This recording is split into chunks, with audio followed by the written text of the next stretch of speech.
Welcome to the Slop Farm. Enjoy the video. In this video, I will explain how to make ashwagandha tablets at home. Making your own tablets allows for control over ingredients and purity. We will cover everything from preparing the powder to drying the final tablets. It's a rewarding process that ensures you know exactly what goes into your body. Let's get started with the first step, which involves gathering your essential ingredients and tools.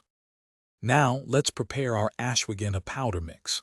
Start by accurately measuring your ashwagandha root powder, perhaps 100 grams, and combine it with about 10 grams of a natural binder like gum arabic.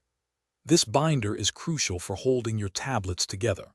Slowly add a few milliliters of water, mixing thoroughly until you achieve a firm, pliable dough that is not too sticky.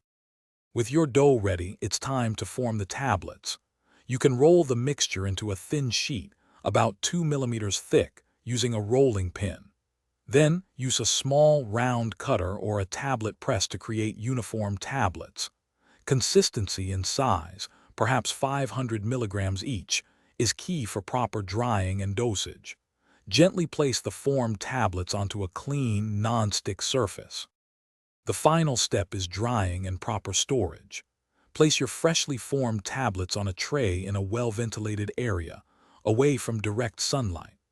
Allow them to air dry for at least 24 to 48 hours, ensuring all moisture is gone. Once completely dry and hard, store your homemade ashwagandha tablets in an airtight container in a cool, dark place to maintain their potency for several months. Thanks for watching. Consider subscribing if we helped you today.